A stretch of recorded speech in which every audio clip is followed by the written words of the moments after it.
अजिंक्यबद्दल अजूनही तुम्ही आशावादी आहात?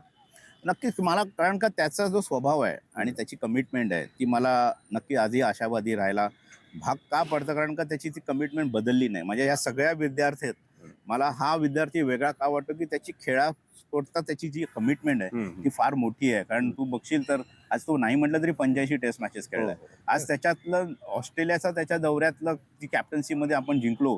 भारत जेव्हा 36ला ऑल आउट झाला आणि त्यानंतर सिरीज जिंकून आला तो नेट बॉलर्स घेऊन, आणि मोठे प्लेयर नसताना टीममध्ये. नेट बॉलर्स सारखे घेऊन खेळला तो नटराजन आणि ती वगैरे. मॅच सिरीज जिंकून आला. हो. तो मला वाटतं ते कोणीच त्याच्यापासून हिरावू नाही घेणार, कारण का ते त्याचं स्वतःचं कॉन्ट्रीब्युशन लिडरशिप म्हणून होतं. बरोबर. मुंबईला आज गरज असताना त्यांनी रणजी ट्रॉफी आणि इराणा ट्रॉफी जिंकून दिलेली आहे.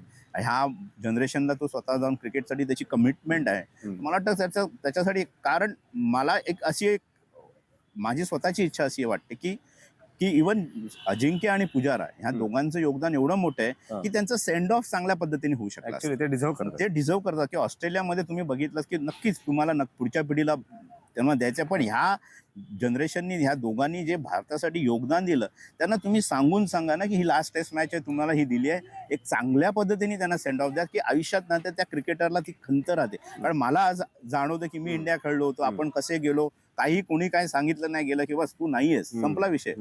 पण ह्यांनी 85 टेस्ट मॅचेस करून ऑस्ट्रेलिया मोठे मोठे दौरे गाजवले, भारतासाठी योगदान केलंय. तुम्ही त्यांच्याकरता त्यांच्या चांगल्या पद्धतीने केलं. कोणीच प्रत्येकालाही माहिती आहे की तुमचं क्रिकेट एक ना एक वेळ तुम्हाला स्टॉप करायचं, पण त्यांना जर चांगल्या पद्धतीने जर सेंड ऑफ केलं गेलं तर मला चांगला पायंडा पाडला पाहिजे. आणि जसं तू म्हणाला अजिंक्य माझ्यासाठी I think he deserve that की त्याला एका चांगल्या पद्धतीने सेंड ऑफ देणं.